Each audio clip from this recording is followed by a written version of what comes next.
لا يزال الخير حيا لا يزال إن في الدنيا سلاما وظلال. Para dai yang menyeru ke dalam neraka jahanam, mereka itu adalah para ulama, para ustadz yang mengajak untuk membela orang-orang kafir, membela kekufuran dan kekafiran. Dan ini terjadi sebagaimana contohnya yang Allah Ta'ala ceritakan di dalam Al-Quran adalah kisahnya Bal'am ibnu Ba'urah. Bal'am ibnu Ba'urah adalah salah satu contoh dari sekian banyak ulama yang terjatuh ke dalam musibah dalam bentuk tawalli. Dan ini diceritakan oleh Allah Ta'ala, silahkan nanti bisa dibuka dalam surat Al-A'raf ayat 175 dan 176. Sebagaimana sedikit telah kita singgung kemarin, bahwasanya Bal'am ibnu Ba'urah atau Bal'am ibnu Ba'urah itu adalah merupakan salah satu ulama Bani Israel. Alimun min ulama'i Bani Israel. Termasuk orang yang paling alim di kalangan ulamanya Bani Israel. Jadi bukan sekedar orang yang paling alim di kalangan Bani Israel, tapi orang yang paling alim di kalangan para ulamanya. Dan tidak ada perselisihan di kalangan mu'arrikh ahli sejarah bahwa Bal'am ibnu Ba'urah ini dari sisi nasabnya beliau merupakan keturunan Nabiullah Lut alaihi salam. Nabi Lut itu adalah ponakannya Nabi Ibrahim alaihi salam. Karena bapaknya Nabi Lut namanya Harran, itu adalah salah satu dari putranya Azar. Sedangkan Azar itu bapaknya Nabi Ibrahim alaihi salam. Ya, jadi dari sisi nasab nyambung. Nah, Bal'am ibnu Ba'urah ini adalah seorang alim dari Bani Israel yang nasabnya nyambung ke Nabi Lut alaihi salam. Dari sisi nasabnya begitu baik dan dari sisi ilmunya luar biasa. Dan Bal'am ini aslinya adalah orang Yaman, kemudian dia tinggal di Kan'an, daerah Syam, wilayah Syam. Dan Bal'am ini tinggal di tengah-tengah manusia penduduk Kan'an, yang mana penduduk Kan'an ini dikenal para petingginya mutrafuha. Para petingginya itu adalah jabbarun. Mereka para pemimpinnya adalah orang-orang yang jabbar, semena-mena. Ini adalah daerah tempat di mana Bal'am ibnu Ba'urah tinggal. Dan yang perlu kita ketahui tentang Bal'am, bahwasanya kenapa beliau disebut sebagai alimun min ulama'i Bani Israel, orang yang paling alim di kalangan ulamanya Bani Israel, karena hal yang tidak dimiliki oleh para ulamanya Bani Israel pada diri Bal'am adalah Bal'am itu orang yang saking alimnya, dia paham tentang al-asma al-a'zam, nama-nama Allah yang paling mulia. Dia tahu tentang rahasia-rahasia daripada asma al-a'zam, nama-nama Allah yang mulia. Sehingga dengan pengetahuannya tentang nama-nama Allah yang mulia ini, menjadi sebab setiap doa-doanya tidak ada yang tidak dikabulkan oleh Allah Ta'ala. Ya, bagaimana tingginya ilmunya, bahkan Allah Ta'ala lah yang menyatakan, memberikan gelar ini kepada dirinya.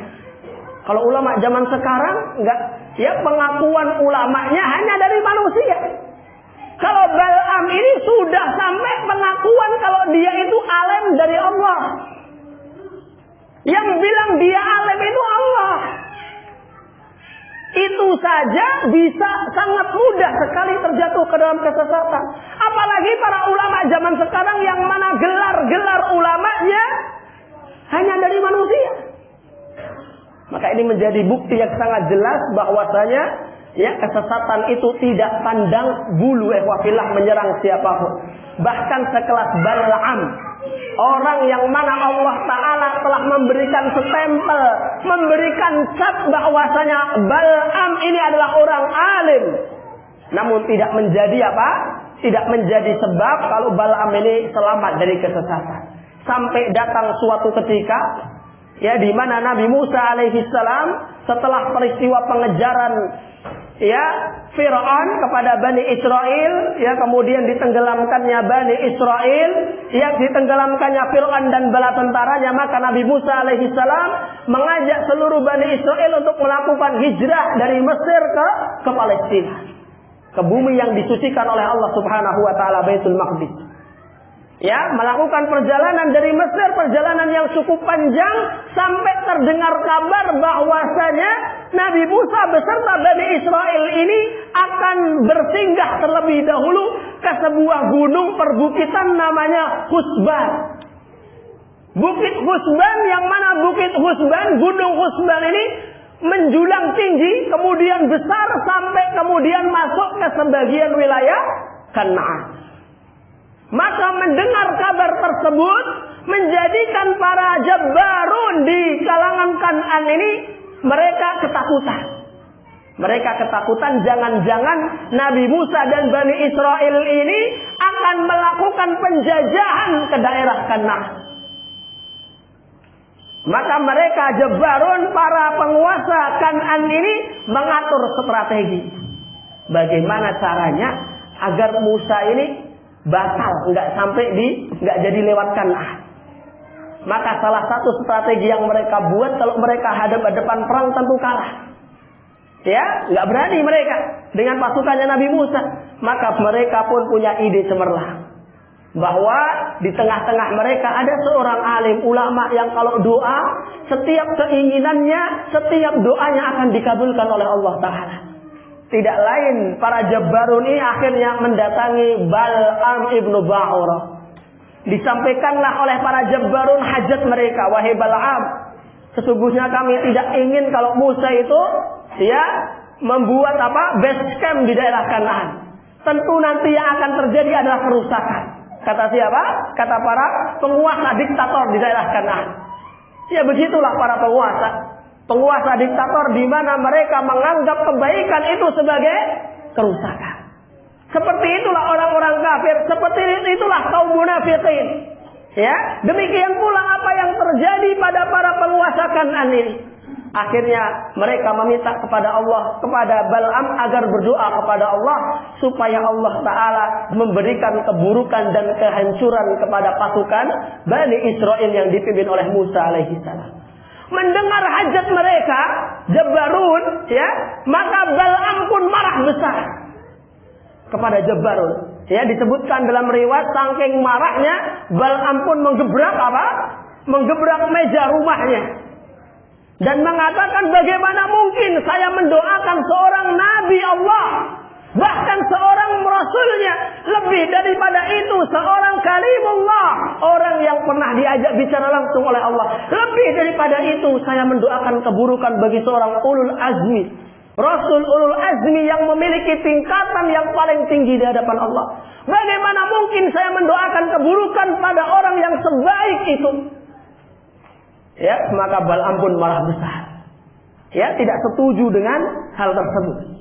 Maka pergilah jabbarun ini, para penguasa diktator ini, menyusun berbagai macam siasat agar, ya, karena satu-satunya cara agar bisa membatalkan kedatangan Nabi Musa ke daerah Kan'an hanya ini. Dilawan nggak mungkin. Maka caranya hanya Bal'am, kuncinya di Bal'am. Apalagi doa Bal'am itu sudah dikenal di mana-mana. Setiap apa yang Bal'am inginkan pasti dikabulkan. Makanya kabar tentang doanya Bal'am itu sudah tersebar kemana-mana, seantero ya daerah Syam, semua sudah dengar. Maka satu-satunya cara hanya ini. Tinggal Bal'am doa kepada Allah agar Musa itu tidak sampai ke Kanaan. Hanya itu saja keinginan mereka.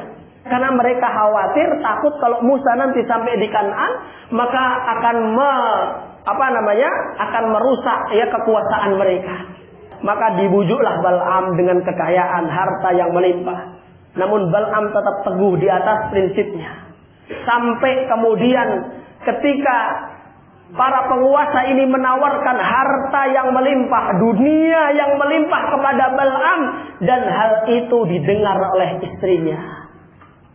Istrinya pun kemudian merayu Bal'am. Ya, perlahan demi perlahan, ya, hingga akhirnya dari wasilah istrinya ini menjadikan Bal'am pun berbalik arah. Yang tadinya seorang Bal'am ibnu Ba'urah ini teguh dengan prinsipnya, di mana tidak mungkin bagi dirinya mendoakan keburukan, membantu orang-orang kafir, membantu orang-orang yang rusak untuk menimpakan keburukan kepada orang-orang yang baik. Lebih-lebih adalah seorang nabi, seorang rasul. Tidak mungkin, ini prinsip. Namun karena bujukan istrinya yang sudah gelap dengan dunia, gelap matanya ketika mendengar kemegahan dan kemewahan harta dunia yang melimpah, dibujuklah seorang Bal'am, dibujuklah suaminya. Sedikit demi sedikit akhirnya Bal'am pun rela meninggalkan, melepas baju ulamanya, bahkan melepas keimanannya, hanya bujukan rayu dunia yang dilakukan oleh istrinya. Maka di sini ada pelajaran penting juga, bahwasanya istri itu memberikan pengaruh yang besar juga bagi seorang suami. Ya, jangan dikira istri itu nggak ada pengaruhnya. Makanya istri itu adalah merupakan termasuk pengaruh terbesar bagi suaminya. Maka Allah Ta'ala beberapa kali di dalam Al-Quran mengingatkan, hati-hati dengan istri kalian. Sesungguhnya di dalam istri-istri kalian itu terdapat fitnah, maka berhati-hatilah. Itu peringatan dari Allah. Bahkan termasuk cara paling jitu, cara pamungkasnya syaitan, ketika dia ingin menyesatkan manusia dari semua arah nggak bisa, maka yang akan dia datangi diserang dari wanitanya. Sebagaimana dikatakan oleh Sa'id ibn al-Musayyib rahimahullah, ma ayyisha syaitan min syai'in illa atahu bikibalin nisa. Tidaklah syaitan itu berputus asa untuk menyesatkan seorang hamba, melainkan dia akan menyesatkannya dari wanita. Jadi wanita ini merupakan fitnah terbesar bagi siapa? Bagi laki-laki. Makanya berhati-hati dengan wanita. Yang halal saja itu bisa menjadi fitnah, apalagi yang haram. Maka berhati-hatilah ikhwafillah rahimakumullah. Akhirnya hal itu menjadikan Bal'am pun menanggalkan keimanannya, dan dia rela bekerja sama dengan Jabbarun, orang-orang kafir, untuk memberikan kecelakaan, memusuhi Nabi Musa alaihissalam beserta Bani Israel, orang-orang beriman yang bersama beliau. Kemudian berangkatlah pasukan Jabbarun ditemani oleh Bal'am menuju ke daerah bukit mana? Husban, di mana pasukannya Nabi Musa beserta Bani Israel telah mendirikan tenda di sana. Kemudian Bal'am pun memulai doa-doanya. Namun ikhwafillah, tidaklah orang baik, apalagi seorang nabi, didoakan keburukan oleh seseorang, melainkan Allah Ta'ala tidak akan mengabulkannya. Maka kemudian Bal'am pun memulai doanya. Dia mulai berdoa kepada Allah agar Allah Ta'ala menimpakan keburukan kepada pasukannya Nabi Musa. Maha mulianya Allah Ta'ala, setiap kali Bal'am berdoa untuk memberikan kecelakaan kepada Nabi Musa beserta Bani Israel, maka kalimatnya pun kemudian terbolak-balik. Allah Ta'ala jadikan lisannya Bal'am ini tergelincir. Harusnya ya Allah timpakanlah keburukan kepada Musa beserta Bani Israel, tiba-tiba berubah namanya. Timpakanlah keburukan kepada Kan'aniyun, kepada orang-orang Kan'an. Ya Allah timpakanlah kebaikan kepada Musa dan Bani Israel. Terus diulang-ulang sehingga para Jabbarun, para penguasa kafir ini dari kalangan orang-orang Kan'an mendengar doanya Bal'am marah. Apa-apaan ini wahai Bal'am? Di luar akal kita ini, engkau sudah dapat banyak harta dari kami. Bukannya engkau doakan kebaikan buat kami dan keburukan kepada Musa, tapi engkau justru malah sebaliknya. Apa-apaan ini Bal'am? Sehingga Bal'am pun merasa kebingungan. Dia ulang lagi, setiap kali dia ulang selalu begitu kalimatnya. Lisannya dijadikan berbolak-balik oleh Allah Ta'ala. Bahkan pada saat itu Bal'am pun mulai sadar, di dalam hatinya, dalam riwayat dia mengatakan, khasirtud dunya wal akhirah. Sungguh aku rugi dunia akhirat ini. Tapi tadi, Kalau orang sudah terbutakan dengan hawa nafsunya, padahal kadang-kadang sekali-kali disadarkan oleh Allah, tetap aja lanjut. Sampai puncaknya Bal'am pun membantu kaum kufar ini tidak tanggung-tanggung. Sudah dalam bentuk doa, dia pun merasa dalam bentuk doa ini nggak berhasil. Dia punya ide cemerlang karena dia orang alim. Maka dia pun membuat makar, direncanakan kepada para penguasa Jabbarut, Kan'an. Pada saat itu dia pun menyampaikan bahwa satu-satunya cara agar Bani Israel ini dibinasakan oleh Allah Ta'ala adalah apa? Serang mereka lewat wanita. Siapkan wanita-wanita tercantik di kalangan kalian, dandani mereka, kemudian masukkan mereka ke pemukiman Bani Israel seakan-akan mereka sedang menawarkan dagangan. Ini idenya Bal'am. Akhirnya idenya Bal'am ini pun disepakati oleh para Jabbarut. Ini satu-satunya cara yang jitu. Akhirnya disiapkanlah wanita-wanita yang cantik, kemudian didandani sedemikian rupa dengan membawa barang dagangan, menawarkan barang dagangan ke pemukimannya Bani Israel. Maka kemudian wanita-wanita yang sudah didandani ini pun masuk ke pemukiman Bani Israel, mencari para pemimpin-pemimpin Bani Israel, yaitu para Hawariyun, 12 orang pilihannya Nabi Musa. Bahkan mereka pun mendatangi Nabi Musa, namun tidak ketemu dengan Nabi Musa. Akhirnya yang diserang pun Hawariyunnya. Sehingga akhirnya salah satu dari Hawariyun ini ketika digoda, melihat wanita yang nampak cantik di hadapannya, dia pun mulai tergoda. Di awalnya hanya dagang beli. Seperti itulah syaitan. Ketika kita tidak berhati-hati dengan urusan wanita, maka Allah Ta'ala binasakan dan jatuhkan dia. Ya, awalnya beli, ngobrol-ngobrol, lama-kelamaan jatuhlah keduanya ke dalam perbuatan fahisyah. Na'udzubillah. Sehingga salah satu dari orang terbaiknya Nabi Musa alaihissalam jatuh ke dalam perbuatan zina atas makarnya Bal'am ibnu Ba'urah.